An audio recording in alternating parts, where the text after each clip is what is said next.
Olá, meus irmãos, a graça e a paz do nosso Senhor Jesus Cristo.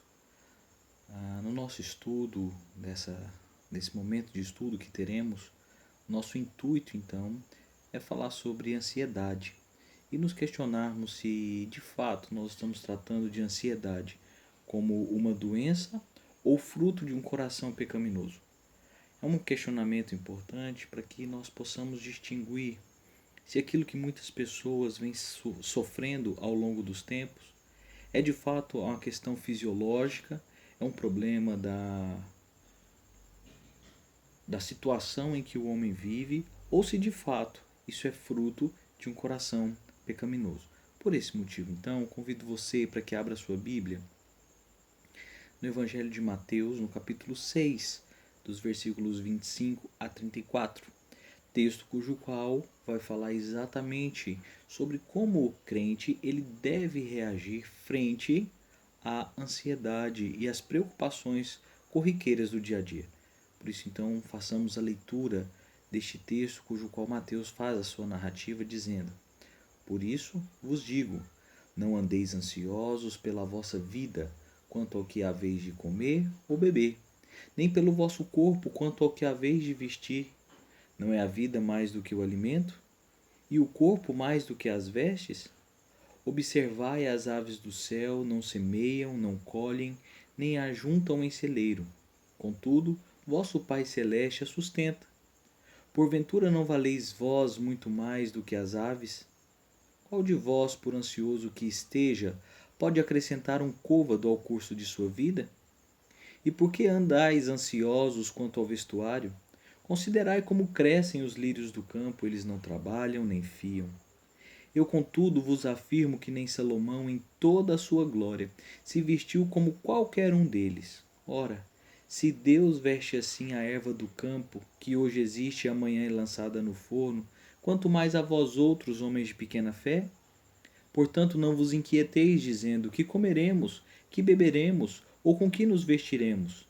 Porque os gentios é que procuram todas essas coisas. Pois o vosso Pai Celeste sabe que necessitais de todas elas. Buscai, pois, em primeiro lugar o seu reino e a sua justiça, e todas essas coisas vos serão acrescentadas. Portanto, não vos inquieteis com o dia de amanhã, pois o amanhã trará os seus cuidados. Basta o dia o seu próprio mal. Amém. Queridos irmãos, nós temos percebido em nossa sociedade pessoas e mais pessoas, pessoas até mesmo próximas de nós, passando por situações de crises de ansiedade que têm feito com que a sua sociabilidade seja comprometida. Pessoas que têm perdido o seu convívio social porque têm sofrido por estes sintomas, por essa enfermidade, qualificada então no nosso DSM, que especifica quais são as doenças psicológicas, doenças da alma, por assim dizer. E em das nossas literaturas, inclusive cristãs, eles vão classificar então o que seria essa ansiedade. À luz do texto de Mateus, eles vão classificar a ansiedade da seguinte maneira: ansiedade é uma emoção normal do ser humano, comum ao se enfrentar algum problema no trabalho, antes de uma prova ou diante de decisões difíceis do dia a dia. No entanto, a ansiedade excessiva pode se tornar uma doença, ou melhor, um distúrbio de ansiedade.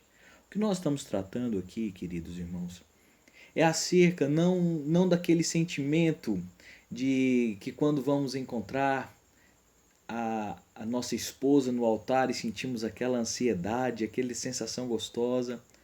Nós não estamos falando aqui daquela ansiedade cuja qual nós temos no primeiro dia de trabalho. Não estamos falando daquela ansiedade de estar à frente de uma plateia para falar. Nós estamos tratando aqui de algo extrapolado. Algo que de fato tem feito ou transtornado a vida de pessoas. E vários desses sintomas psicológicos, eles são apresentados. E nós concorremos então com aquilo que entendemos por aconselhamento bíblico e vemos também acerca do que a psicologia moderna ela vai trazer, alguns sintomas acerca dessa ansiedade que pode ter o seu caráter então de, de perigo, né? Então, quando se tratando dos sintomas psicológicos, os sintomas subjetivos, nós poderíamos classificá-los como constante tensão ou nervosismo, sensação de que algo ruim vai acontecer, aquela angústia constante, a pessoa não consegue ter paz. Nós também veremos nessas pessoas problemas de concentração, medo constante, descontrole sobre os pensamentos, principalmente em esquecer algo que tem trazido tensão para a vida dela.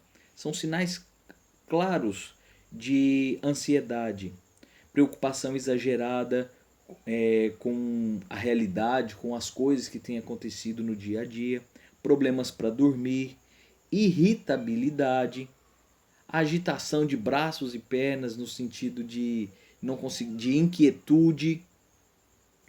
Todas essas, meus irmãos, são sintomas de comportamento. Uma pessoa ansiosa, então, ela vai estar demonstrando essas coisas. E às vezes nós não sabemos por que, então, temos algum desses sintomas. Às vezes nós não conseguimos qualificar por que estamos em uma situação tão vulnerável.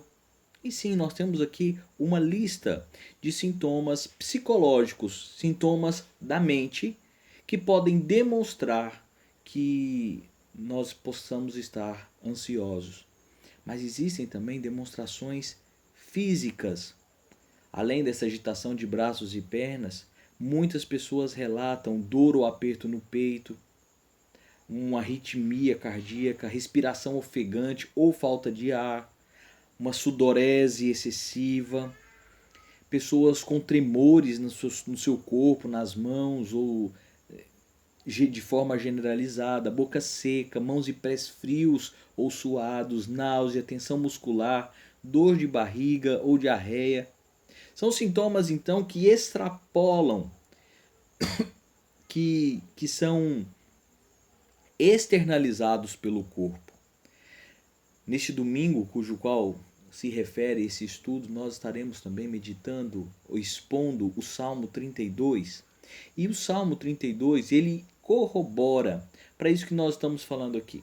Apesar do Salmo 32 estar falando diretamente do pecado, sobre arrependimento, quando nós olhamos lá o fato de que o pecado tem consumido a alma do salmista a ponto do seu corpo perecer, quando nós estamos tratando de ansiedade, nós estamos falando de algo que acontece no nosso coração e quando não tratado, ele vai extrapolar, ele vai se transformar em uma patologia, em algo que vai necessitar talvez até mesmo de medicamentos, porque foi algo não tratado, que extrapolou, ganhou uma proporção tão grande nas nossas vidas, que então agora está no campo da medicina. Algumas dessas patologias já estão listadas e talvez você já tenha ouvido algumas delas, talvez você tenha familiares que tenham sido diagnosticado com algumas delas. Por exemplo, o TAG, transtorno de ansiedade generalizada. É um transtorno que persiste por um período longo, um transtorno que inviabiliza relacionamentos sociais, que inviabiliza a pessoa ter um convívio normal com a sociedade, assim também como a síndrome do pânico, que é mais comum, provavelmente você já tenha ouvido ou conhecido alguém com este mal, tá? Que causa um desespero, que causa uma angústia muito grande. Nós temos também as fobias específicas, por exemplo. E quando nós tratamos de fobia, nós não estamos falando de medos de sapo, de medo de lagartixa. Nós estamos falando de um medo que traz uma opressão, uma angústia muito grande para a pessoa. Temos também o TOC, transtorno obsessivo compulsivo, transtornos de estresse pós-traumático. E todos estes, meus irmãos, a psicologia moderna ou a medicina naquilo que se aplica a isso, eles querem trazer então justificativos ou qualitativos para explicar o que vem acontecendo com a mente das pessoas. E isso é uma coisa interessante a ser observada, porque quando lembramos mais uma vez do Salmo 32, nos versículos 3 a 5, lá vai dizer: quando eu guardei silêncio, envelheceram os meus ossos pelo meu bramido e em todo o dia, porque de dia e de noite a tua mão pesava sobre mim. O meu humor se tornou em sequidão de estio. Confessei-te o meu pecado e a minha maldade não encobri. Dizia eu: confessarei ao Senhor as minhas transgressões e tu perdoaste a maldade do meu pecado. E aqui então, depois que olhamos como devemos fazer, olhando para tudo nas nossas vidas com os olhos das Escrituras, com a palavra do Senhor, não há como não olharmos para a ansiedade como algo pecaminoso. O próprio texto de Mateus que nós vimos ainda há pouco, que nós acabamos de ler, ele nos traz à mente exatamente que essas preocupações, que essas angústias exacerbadas, essas angústias que fazem com que o nosso relacionamento social e principalmente o nosso relacionamento com Deus sejam abalados, eles apontam extremamente para o pecado. O salmista Davi, no Salmo 32, ele vai falar sobre isso.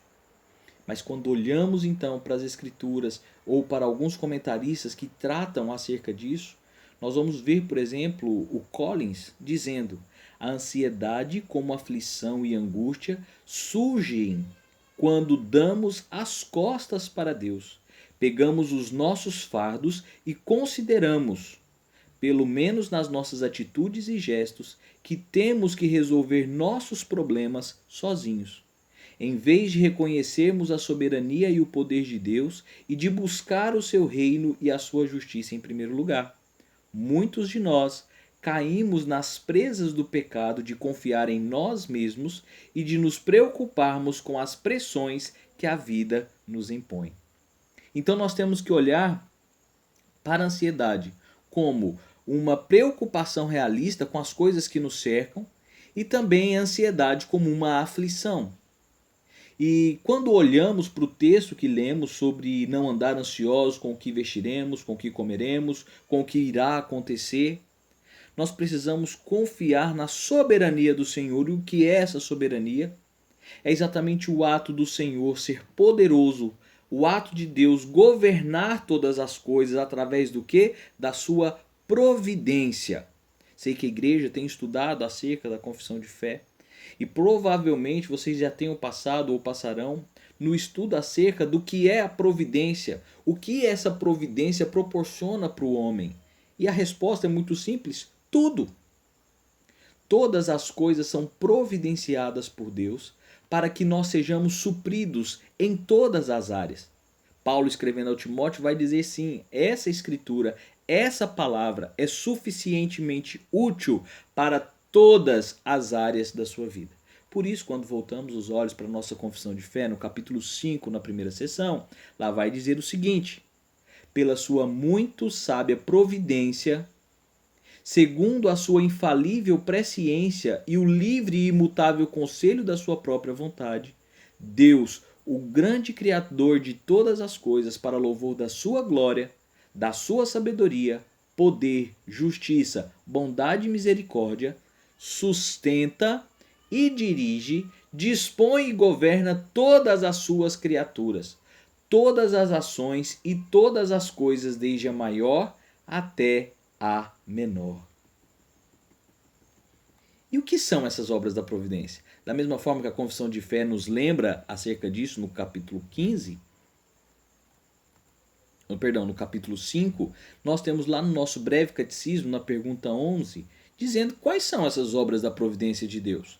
E lá vai responder: as obras da providência de Deus são a sua maneira muito santa, sábia e poderosa de preservar e governar todas as suas criaturas e todas as ações delas.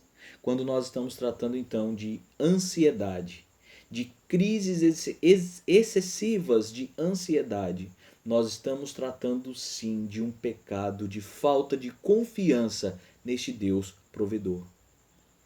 Assim como Collins vai dizer que a falta de confiança nesse Deus faz com que isso proporcione um rombo nas nossas vidas, levando então nós a confiarmos na nossa própria vontade, a confiarmos na nossa própria resolução dos problemas. E uma coisa precisa ser classificada aqui. Se eu confio inteiramente no Senhor, se eu confio que Ele é soberano, se eu confio que Ele é infalível, se eu confio que nada pode fugir da sua vontade, eu posso descansar nesse Deus. Mas se eu confio na no meu próprio ser, se eu creio ser autônomo do Senhor, obviamente, meus irmãos, nós chegaremos a um fracasso. Por quê? Porque somos falhos.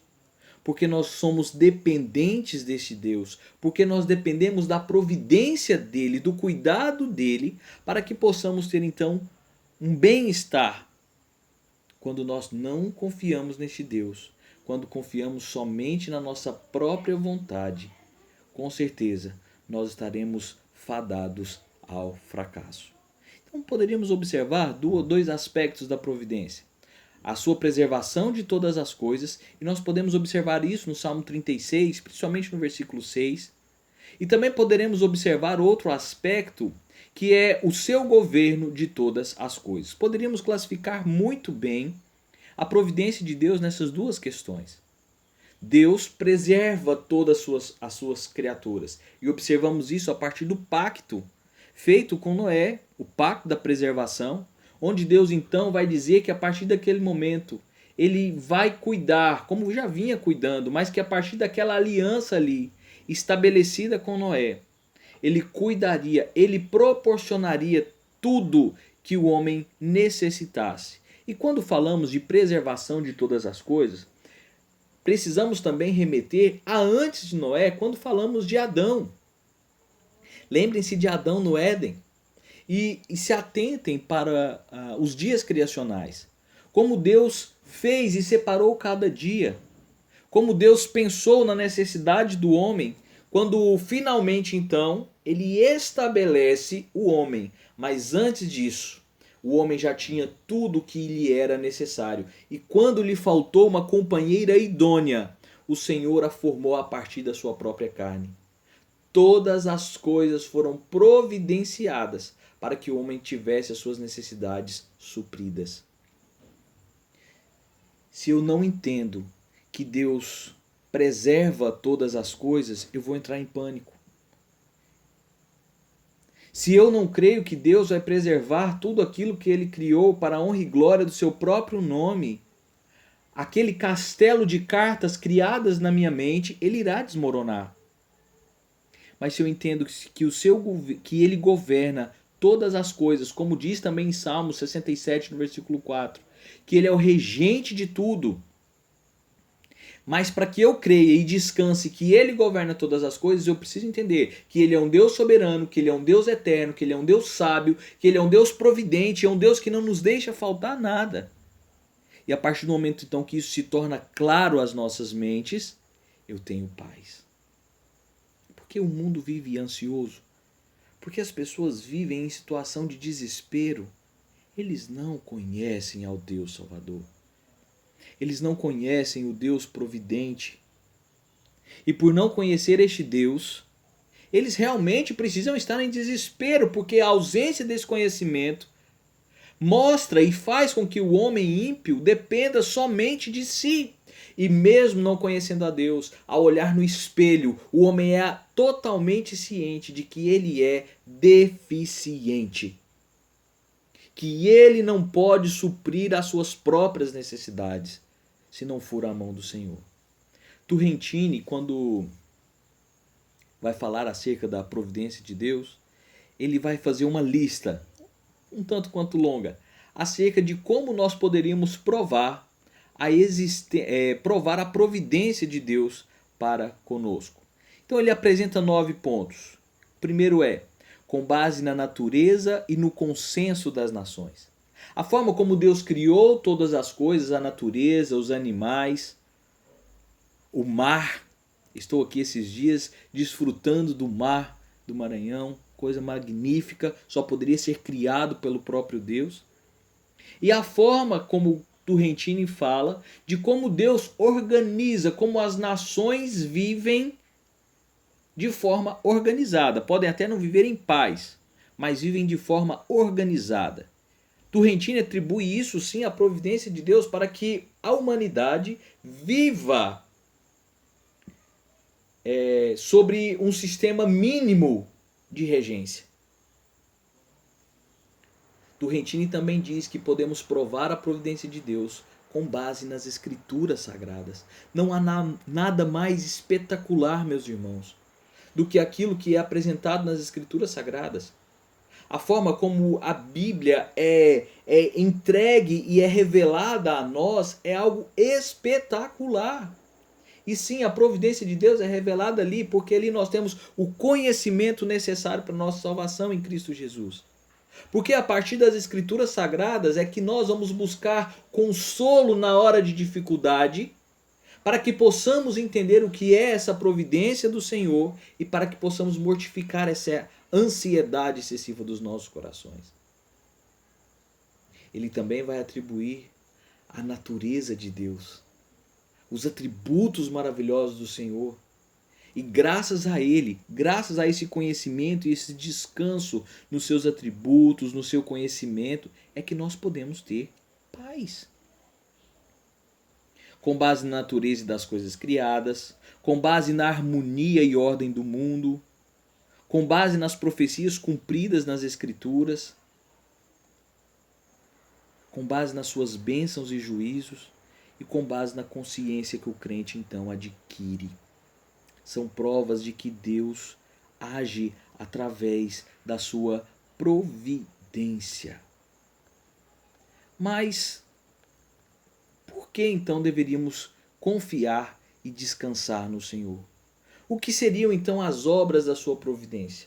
Como nós poderíamos olhar e aconselhar uma pessoa biblicamente, dizendo: olha, você não pode não pode ser ansioso. Você precisa descansar no Senhor. Por quê?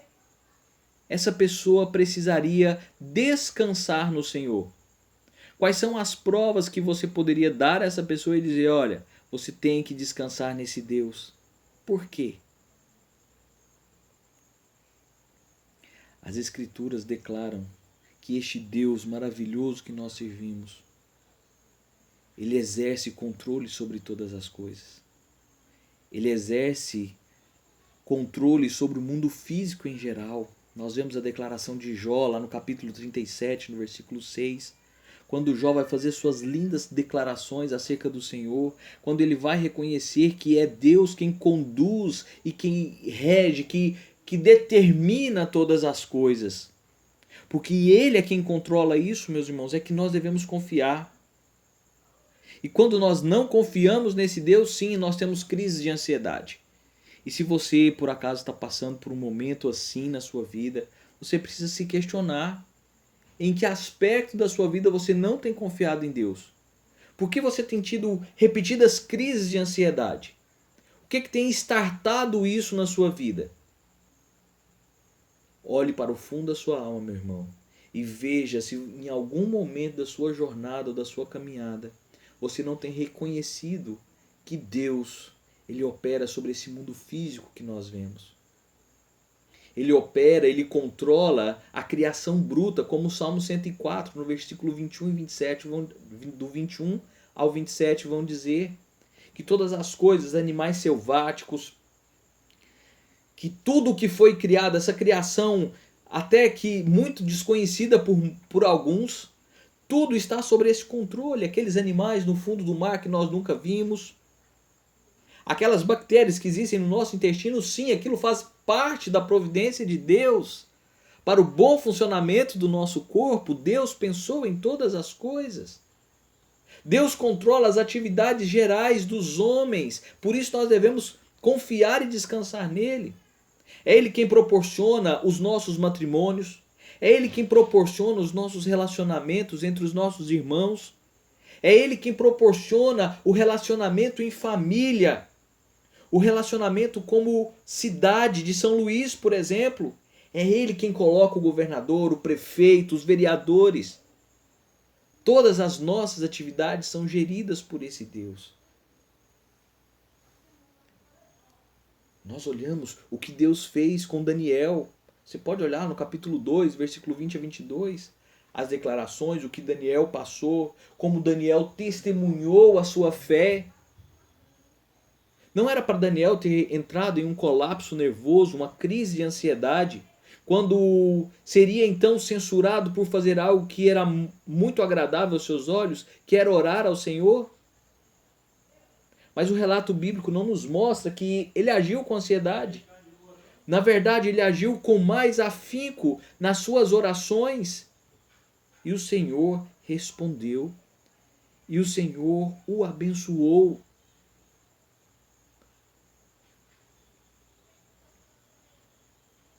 Nós podemos descansar no Senhor, porque Ele controla as boas ações dos homens.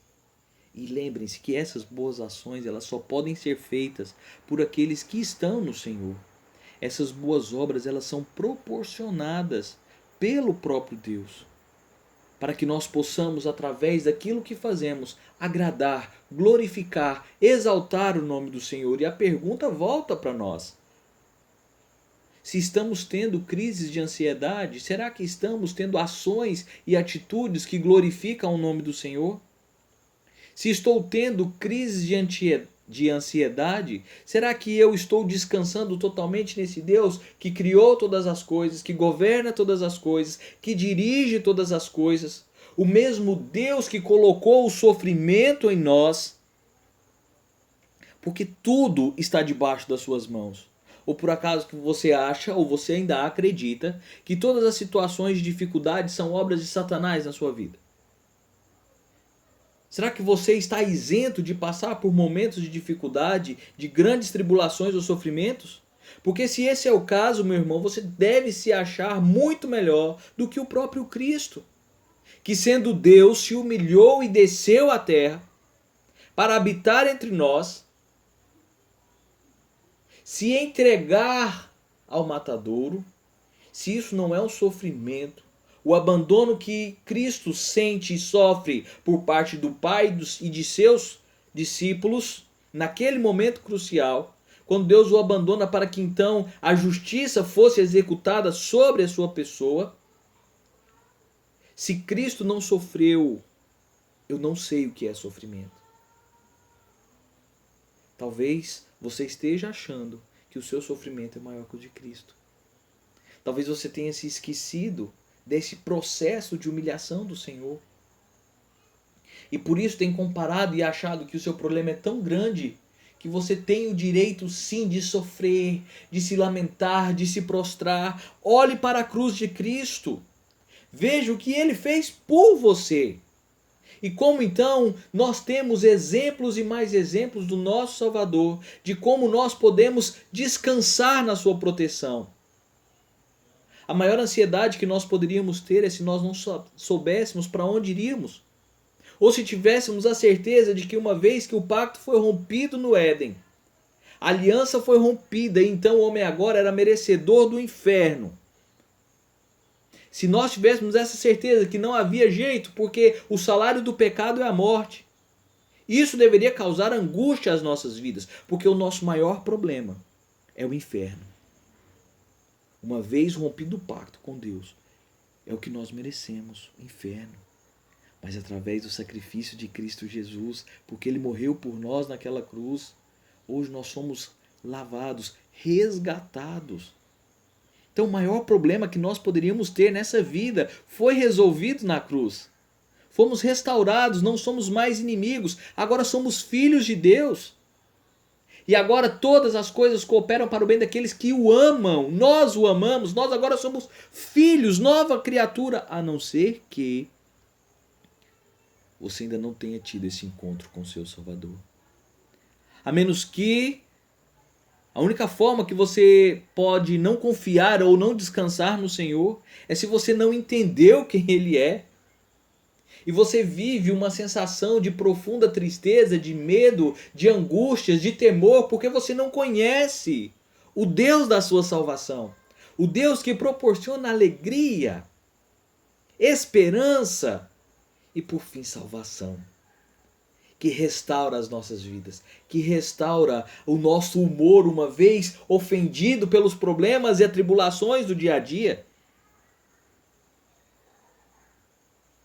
O texto de Mateus que nós lemos, eles vão apontar que o homem é a criação suprema de Deus.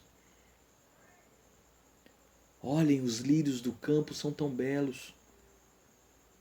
Não fiam e nem tecem, mesmo assim andam de forma esplendorosa.